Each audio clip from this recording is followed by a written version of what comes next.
estamos aqui no Cena Animada, estamos fazendo uma matéria especial com o Chico Simões, agora nesse momento de isolamento. Tá aí ele se maquiando.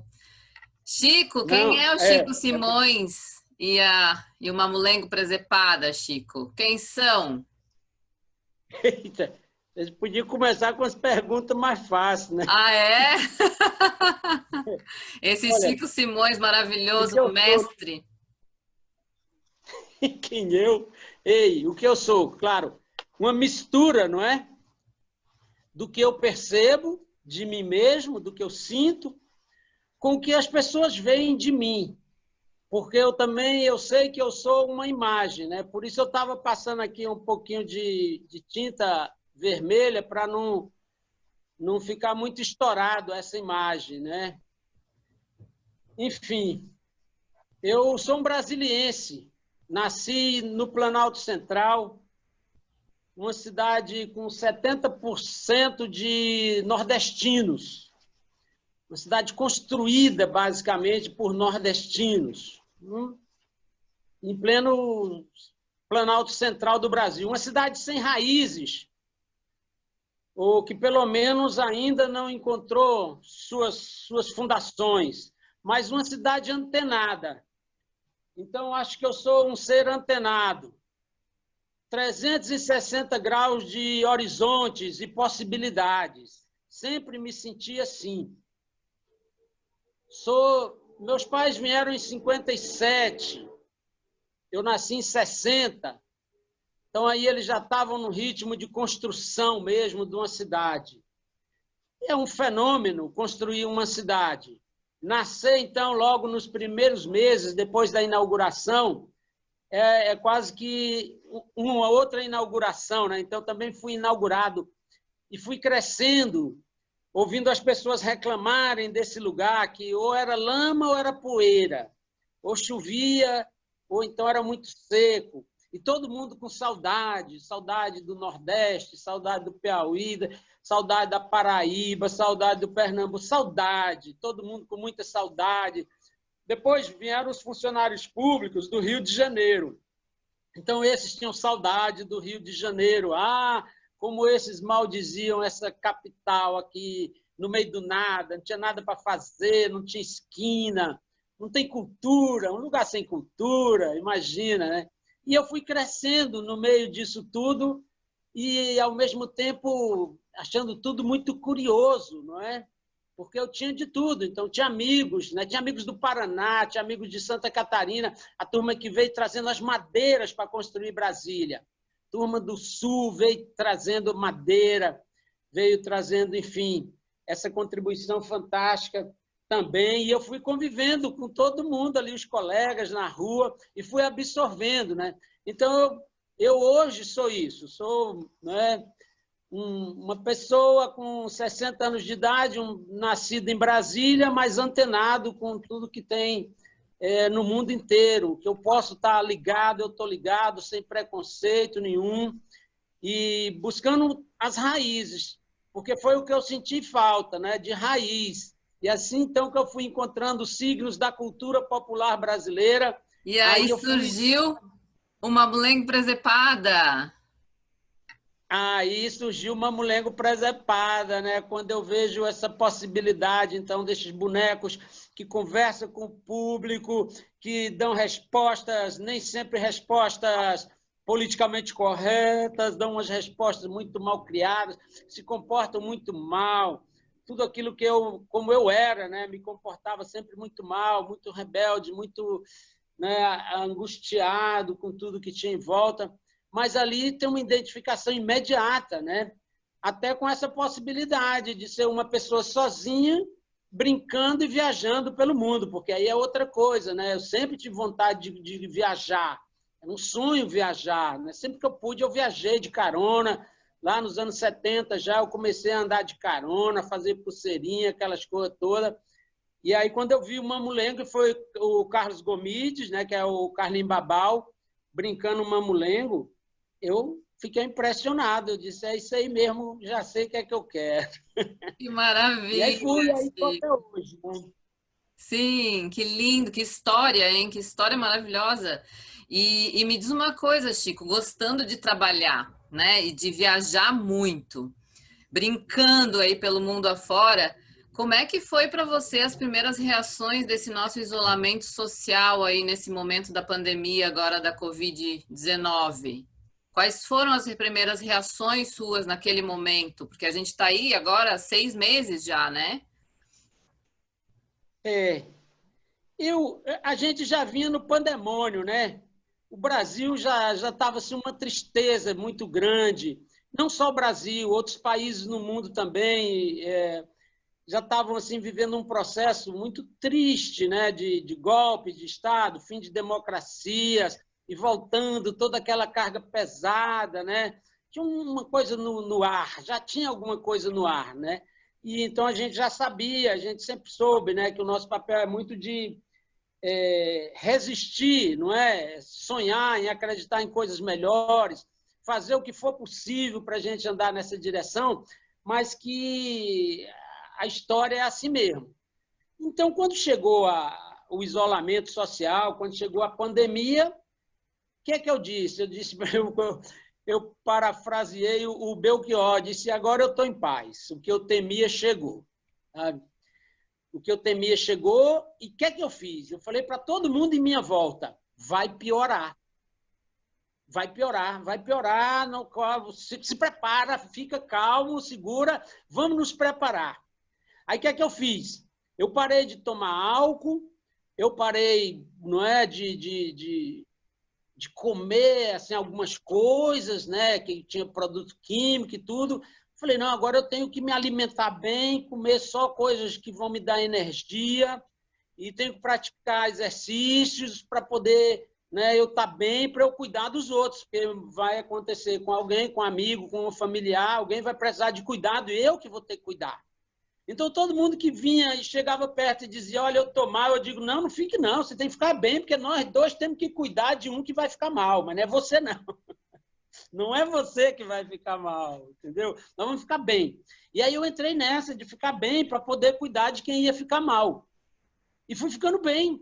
Um negócio incrível. Aí eu digo: é estranho, que eu tô me sentindo bem, eu estou fisicamente melhor, eu estou mentalmente melhor, eu estou lendo mais, eu estou escrevendo mais, eu estou criando cenas, né, de brincadeira e tudo. Eu falei: nossa, eu estou me preparando para alguma coisa. Ou se não passar a pandemia, eu vou ter que aprender a me comunicar aí nessas webs da vida mesmo, ou se passar a pandemia, eu vou ter que voltar já melhor no sentido de me dedicando mais, sabe, a fazer as coisas melhores, a fazer coisas que comuniquem mais e que digam para essas pessoas que é possível sair dessa situação. Uma pandemia não é o fim do mundo, não. Uma guerra não é o fim do mundo. Uma peste não é o fim do mundo. É só um momento difícil que a humanidade tem que passar. E, nesse momento, a humanidade precisa de muitos seres humanos, não é? Que tenham essa compreensão, que não fiquem olhando só para o presente, que fiquem olhando mais adiante, que fiquem olhando para o coletivo, né? Que não fique só nessa coisa individual.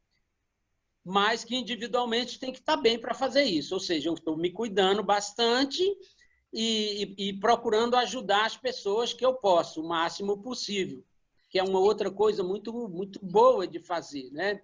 Você Chico, ter disponibilidade de ajudar. que pensamento maravilhoso esse o seu, porque justamente quando a gente está bem, a gente consegue fazer com que o outro fique bem também, né? Então a gente se cuidando, a gente consegue cuidar do outro, isso é maravilhoso. E é o que a gente precisa no mundo, né? De humanidade, de a gente pensar no outro, a gente vê aí as pessoas não usando às vezes a máscara, que na realidade hoje é questão de educação e de respeito ao próximo também, né? Em função da pandemia, mas a gente precisa. E fico tão feliz em te escutar e eu fico melhor ainda também, assim, sabendo que você está muito bem, está cuidando da gente também, por mais que seja que a gente não esteja tão próximo, né? Está só na telepresença. E Chico, a partir disso, assim, desse teu pensamento, surgiram ideias de como você trabalhar nesse momento? Lógico, você me falou que você está lendo mais, está criando também, né? Que é um momento introspectivo seu também, né? Nesse lugar onde você está, que é a Vila dos Mamulengos, maravilhosa, né? Que teve criação aí com todos os mestres aí no local, né? De Brasília. Olhos d'água, né, Chico? E É. quais foram as ideias, assim, surgiram ideias de trabalho nesse momento? Sim, vocês podem assistir aí no canal do YouTube, o Boneco Brasileiro. Então, lá são filmetes, são cenas de 5 minutos, cada uma mais ou menos, que foi o que a gente pensou. Falei, as pessoas estão olhando muito no celular, não é? Vamos ver se a gente chega aí a conversar com essas pessoas através do celular. E começamos a gravar coisas pequenas.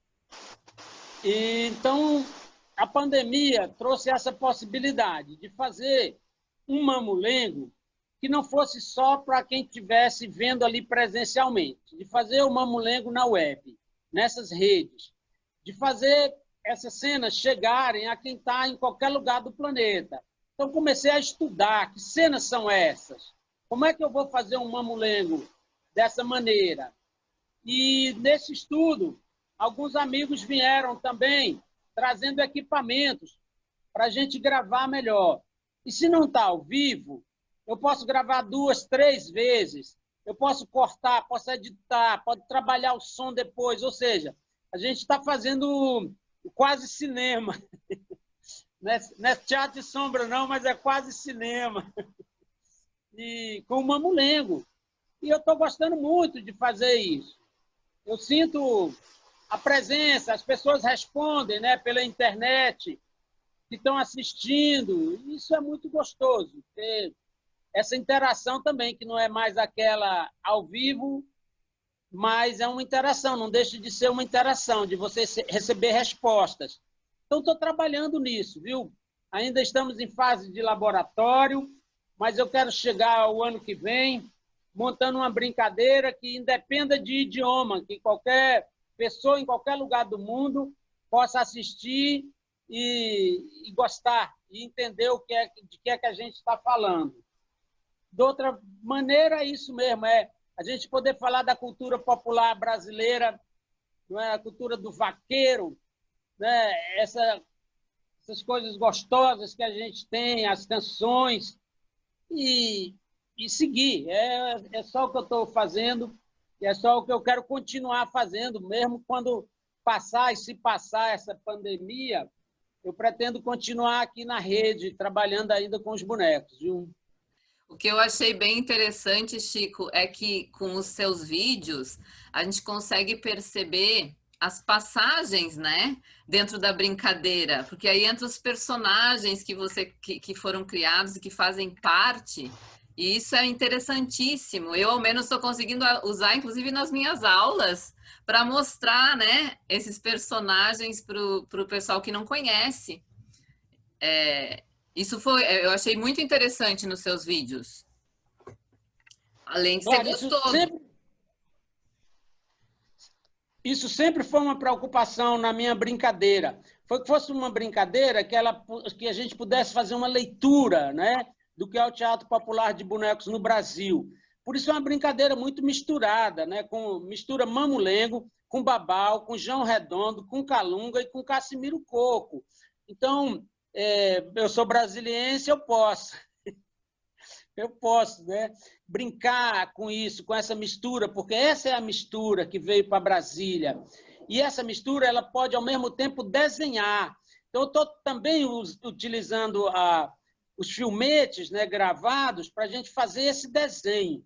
Daqui para o fim do ano, a gente vai começar a postar assim, capítulo 1, capítulo 2, como uma novela, sabe? Cada cena numa sequência, que é para as pessoas perceberem que tanto a cena ela funciona isolada, como ela também funciona dentro de um contexto. Se você desencadear uma cena atrás de outra, você vai ter lá no final uma história completa. É isso que a gente está pretendendo. É, fica estilo uma websérie, né? Escutei a trovoada aí agora, Chico. Que coisa linda essa chuva aí. Tá muito bonito. Eu espero que não atrapalhe aí a gravação. Não, a gente vai, né? Isolamento é isso. Ô Chico, e me diz uma coisa, você tem contato com os outros mestres e mestras do teatro popular brasileiro? E eles têm, como que eles têm reagido a esse momento? Assim, o que que eles estão, né? Como que eles estão, se eles continuam trabalhando em alguma coisa? Como é que está sendo? Eu acho que isso é importante para as pessoas saberem também, né? Um pouquinho sobre a questão do teatro popular brasileiro no Brasil nesse momento. Certo, olha, a gente tem uma diversidade de situações imensa. Quando a gente fala em mestres e mestras, a gente tem uma diversidade muito grande. Então, a gente tem mestres que estão em situações muito boas, tranquilas, com consciência do que é o isolamento, e vivendo isso da melhor maneira possível, também como a gente. Mas a gente tem outros mestres que estão em situação muito difícil. Sempre tivemos isso, não é? E aí é mais complicado, porque agora, se o trabalho para ele já estava raro, agora é que escasseou mesmo. Não? Então, agora tem que ter um compromisso de pessoas como eu, e mais jovens ainda do que eu, sobretudo as pessoas que estão começando agora, os aprendizes. Eu sempre falo, cola no mestre, mas cola mesmo, é para todo dia ligar e saber como é que está, se está faltando alguma coisa, para poder articular, providenciar. Se não dá para resolver sozinho, põe na rede, que a gente vai, né, dando um jeito de resolver. Então, é isso. Os que precisam, e que a gente tem contato, lógico, e que conhece, a gente está podendo contribuir com as duas coisas, sabe? Tanto uma coisa econômica, quanto com uma coisa de educação, de informação também, né? Da gravidade da situação que a gente está vivendo. Muito embora eles sempre viveram essas gravidades também, né? Porque só para te falar da zona da mata pernambucana ou da região do Brejo da Paraíba, um lugar que tem muito essas Zika vírus, essas coisas todas, microcefalia em bebês, as pessoas vivem em uma situação sanitária, condições péssimas, não é? Esgotos correm no meio da rua, as pessoas estão sempre doentes, é comum estar doente, é um absurdo isso. Mas isso sempre foi e continua sendo, e com o isolamento isso só se agrava. Então, a gente tem sempre que estar cada vez mais atento com essas coisas. Então, o que é que eu procuro? É estar em contato com as associações que tem nos lugares. Tem o Museu do Mamulengo em Olinda, tem museu em Glória do Goitá, não é? Que a gente pode estar sempre em contato e perguntando como é que pode ajudar, como é que pode ajudar, como é que eu posso ir comprar boneco de quem faz boneco, como é que quem está precisando de alguma coisa aí, não dou conta sozinho, então vou botar aqui na rede, ó, vamos fazer uma campanha aqui só entre os amigos, a gente acaba solucionando alguns problemas. A gente pensa que não, que é pouco que a gente faz, mas não é. Se a gente fizer sempre, não é pouco. Se mais de nós estiver fazendo, melhor ainda. E tem como fazer. Não é assim, eles não estão completamente isolados. Sempre tem alguém que conhece.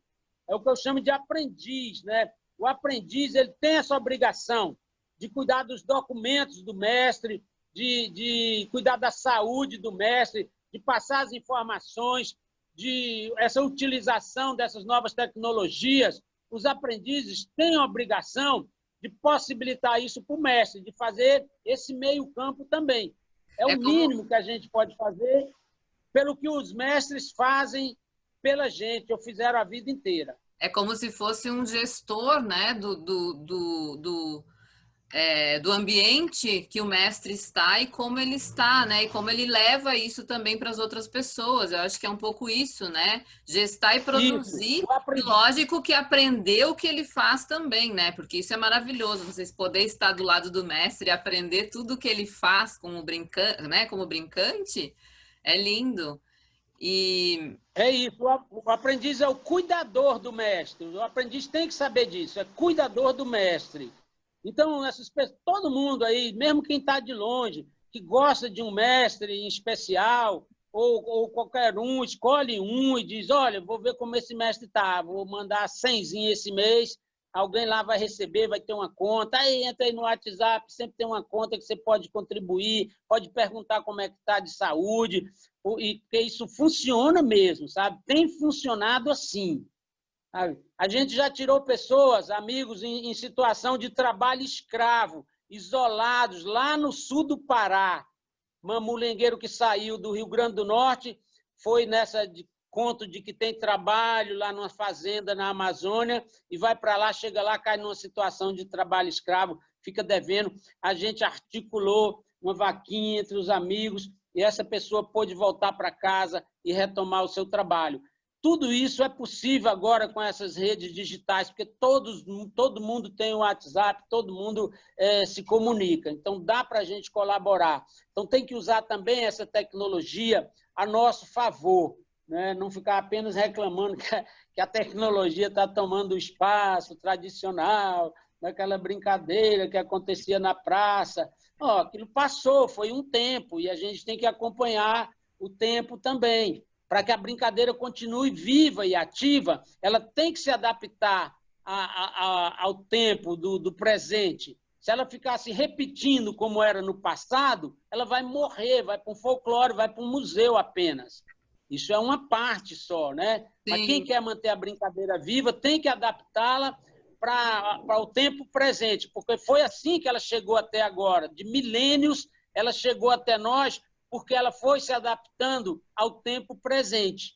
Ela não é igual era há milênios atrás. Então, ou seja, ela nunca foi igual era no passado. Ela está sempre se transformando, e esse é o nosso desafio. E eu acho que por isso que a gente consegue trabalhar, né, com tudo isso que a gente tem. E Chico, isso, gente, é importantíssimo isso tudo que o Chico falou, porque a gente precisa realmente auxiliar o nosso Brasil, né, e da cultura popular especificamente também, né, desse momento que a gente passa, justamente por não ter feiras, não ter aglomerações, não ter onde a gente apresentar, né. Então, fiquem atentos a isso e sejam realmente cordiais e humanos, né? Tenham humanidade e ajudem, auxiliem aí todos os nossos mestres e mestras. Chico, como é que você, assim, você tem alguma perspectiva que você não tinha antes da pandemia e que surgiu agora durante a pandemia, assim? Tem. Olha, o detalhe, sabe? Por exemplo, eu fico vendo agora, eu tenho mais tempo de ficar assistindo coisas aqui também, né? Fico revendo cenas de Chico de Daniel. Uhum. O Chico de Daniel, ele é um minimalista, ele é genial, ele com o mínimo ele fazia o máximo. Isso é um princípio. A perspectiva é essa, eu digo, eu tenho que fazer com o mínimo o máximo. O mínimo movimento de um boneco é o máximo, sabe? Chico de Daniel, o boneco dele falava com a mão, assim, o bracinho. Vocês podem prestar atenção, o braço do boneco de Chico de Daniel ele conversa com o braço, como se estivesse gesticulando. É quase que como se ele já soubesse que essa imagem ia cair para dentro de um celular, sabe?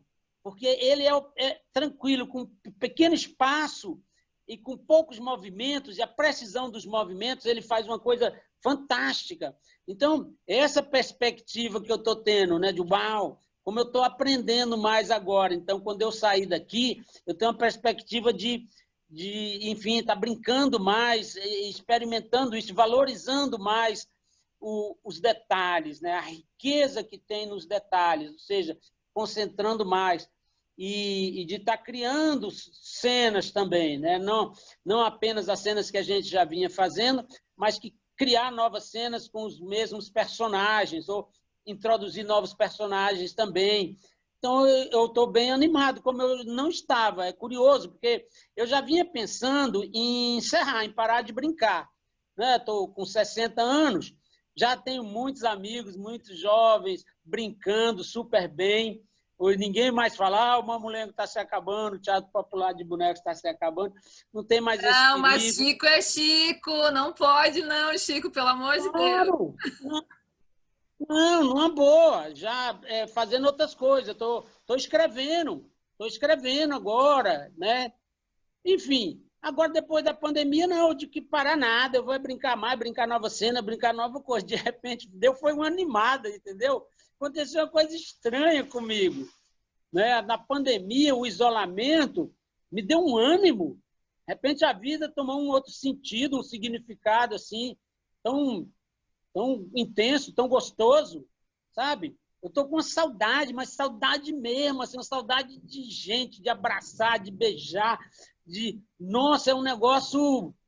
Eu digo, nossa, como é bom a gente sentir isso com a possibilidade, é claro, de realizar, ou seja, sonhar com a possibilidade de realizar o sonho, não é?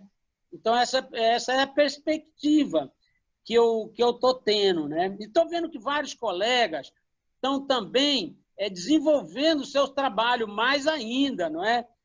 Estou acompanhando a Turma da Sombra, que eu estou achando, nossa, é um mundo inteiro que eu estou mergulhando agora também, assim, e curtindo, me deliciando. Olha, participar de conversas, de debate, eu estou participando mais pela rede do que eu participava presencialmente e fico prestando mais atenção do que presencialmente. É incrível isso. Eu ia, pai, ficava ali, tinha muitos assuntos, muitas coisas, e outras coisas rolando e tal. Agora não, só tem aquilo. Eu ligo ali no celular, no computador, e fico ouvindo, prestando atenção nos conteúdos do que as pessoas estão falando. Ou seja, eu estou aprendendo de montão e estou super satisfeito com esse aprendizado e com a possibilidade, a perspectiva de, daqui a pouco, eu estar apresentando novamente aí nos palcos presenciais, ou de estar fazendo um filme, não é? Um curta-metragem. É o quê? Cinema de animação? Quem vai dar o nome para isso aí? É quase cinema? Eu acho que realmente, né, é uma coisa que... Porque quando a gente não faz com a telepresença, né, como a gente está fazendo aqui, eu e tu, essa entrevista, né, que a gente tá ao vivo ao mesmo tempo e tem essa telepresença. Agora, quando a gente filma, realmente é audiovisual, é cinema, e a gente tem que pensar nessa estrutura que é retangular, né? E o que a gente consegue fazer na profundidade e na proximidade dessa câmera, né? Desse olho que nos vê aí e passa para o outro lado. Então, eu acho que a animação em si também, ela já fez parte, né? Faz parte do cinema, faz parte da televisão. Só que a gente, como atores e atrizes e brincantes do teatro, a gente não é acostumado a isso, né? A gente trabalhava na rua, trabalhava no palco, trabalhava nos lugares onde era próximo ao público. Então agora a gente está entendendo um pouco como funciona mais, né? Essa questão da edição e... Enfim, muita coisa surgiu pelo jeito e eu fico muito feliz, Chico, por você estar me contando tudo isso. Olha, só uma das outras coisas que eu já aprendi e estou estudando ainda, não é? Aprendi assim, eu percebi, é a questão da escala. O Uhum. teatro de bonecos, ele já trabalha com uma escala de tela, uma escala reduzida, não é? 10 centímetros é 1 metro. Você anda assim 10 centímetros, né? Você deu 2 passos. Se eu passo correndo, né, na tela, se eu passo correndo na boca de cena do teatro de bonecos, eu corri 10 metros. Corri 10 metros. Sabe como é?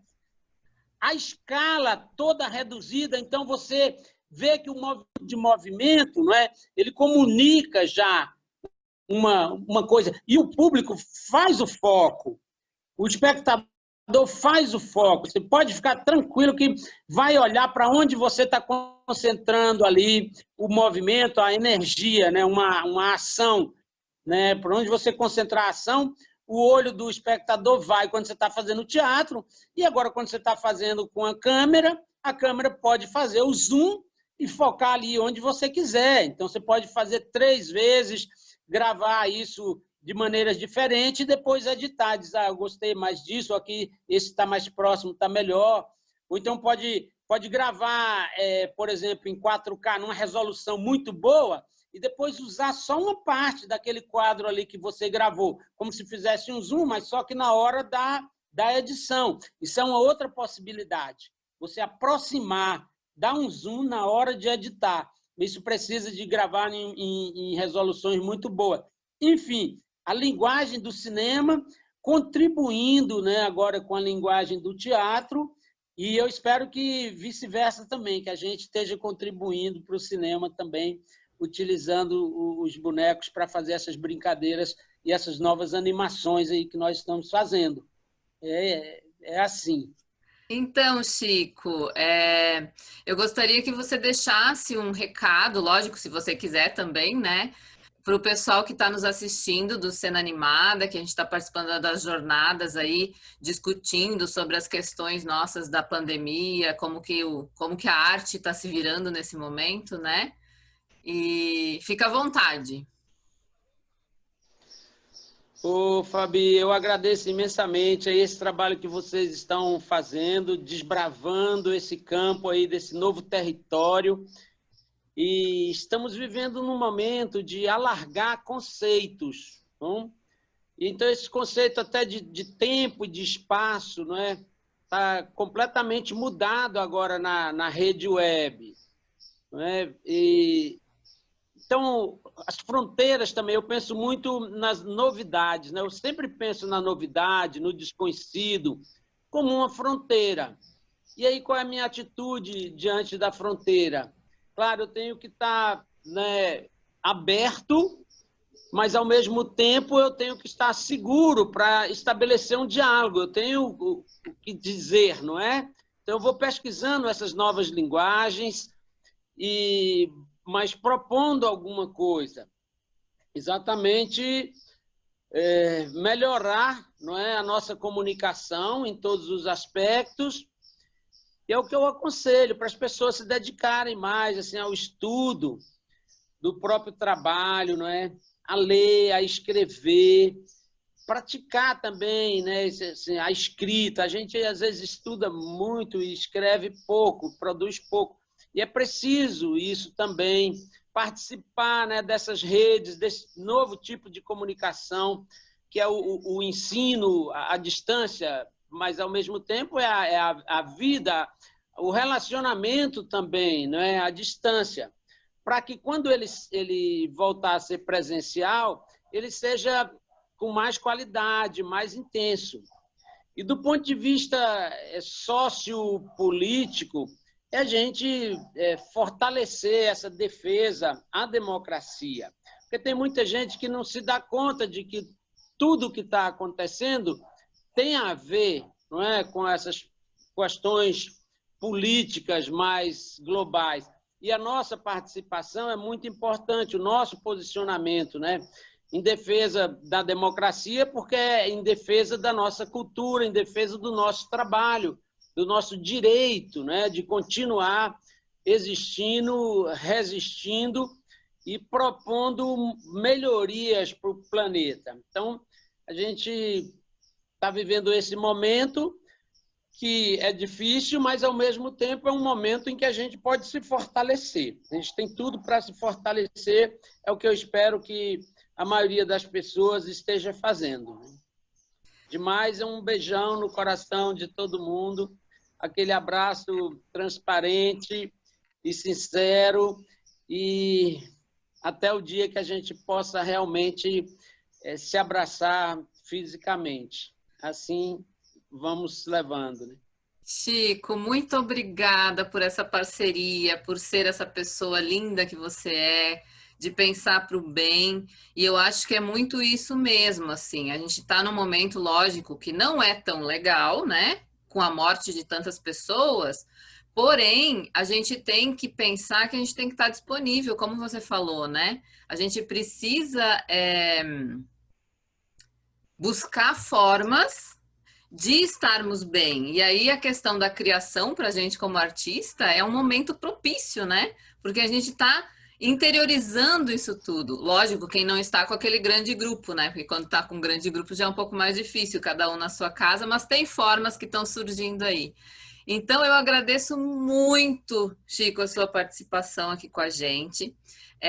Convido, lógico, você a estar, né, conosco durante esse processo todo aí da jornada, que vai do dia 18 até o dia 30. A minha cadelinha aí, ó, latindo já também. Tem que ir lá dar atenção a ela. Mas em si, muito obrigada.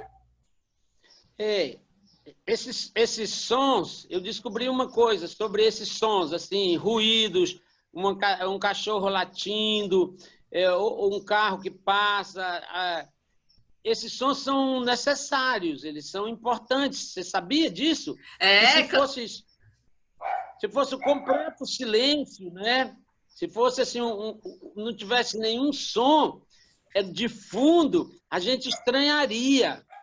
Então, isso nos coloca dentro de uma realidade, nos aproxima também. Então, outra uma das coisas que eu descobri foi isso, é que mesmo os filmes, eles têm um som lá que a gente quase não percebe, mas tem um som de fundo lá, sabe? Tem uma cidade que tem os barulhos da cidade, ou um barulho da noite, ou dos animais numa floresta, aqueles barulhos de floresta. Eles, quando eles não existem, eles colocam isso. sim, não, Que é é pra verdade. gente. Para a gente ter a ambientação, né, também de onde nós estamos e tal, isso é muito interessante, né, faz parte da criação. E se surge também, por exemplo, às vezes tem no cinema, né, ou quando está fazendo audiovisual, você não prevê uma chuva e ela chove, e aí você tem que dar continuidade a essa chuva numa próxima cena, se você fizer a cena com chuva, né? E aí você tem que incluir isso, e aí a dificuldade de se incluir isso, né? Muito bom, muito Outro bom. dia, Mas então, Chico, eu ouvi. fala, Sim, pode é falar. só. Você falou da chuva, eu outro dia ouvi uma cantante portuguesa que se chama Maru.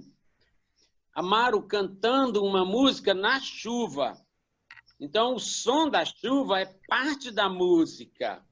Ela canta no ritmo daquela chuva que está caindo. Ficou muito bom, muito bonito. Ou seja, a gente ia aproveitar também, né, o que está acontecendo para Para interagir. Isso é uma interagir, forma de né? interagir. Eu assim, como ela latiu rápido e forte, né? A primeira coisa que tem é a gente cortar e voltar, mas isso também não precisa realmente, porque faz parte da minha casa, faz parte de onde eu estou também nesse momento de isolamento, né? Ela é um serzinho que está aqui com a gente e precisa de atenção, né? Às vezes eu Claro, que pego ela no bom. colo e boto também em ação. Chico, muito obrigada mais uma vez. Que a gente então consiga agora, durante essa semana, conversar mais, porque tem aí várias entrevistas que a gente fez com outros colegas também, companheiros dessa jornada artística, né? E que estão fazendo acontecer mesmo, assim. Então, muito obrigada. E que logo a gente possa se encontrar, né, presencialmente, com um abraço gostoso e uma festa aí, tá bom? Gratidão Eu agradeço imensamente e e desejo que a gente possa ir substituindo cada vez mais esse mundo da competição pelo mundo da colaboração, que é o que nós estamos fazendo nesse momento e que precisamos ampliar. com certeza. Estamos aí, o Brasil é forte, e o teatro de formas animadas, teatro de animação, de bonecos, como queiram que chame, é uma família e a gente tem que sim estar junto, né? Unidos nesse momento e sempre, na realidade, para a gente levar esse mundo à frente aí humanizado. Gratidão, então, e vocês continuem nos seguindo, né? Mantendo as suas participações aí no Cena Animada, nas jornadas, nos banners. Gratidão a todos. Um beijo grande. Chico. Beijo.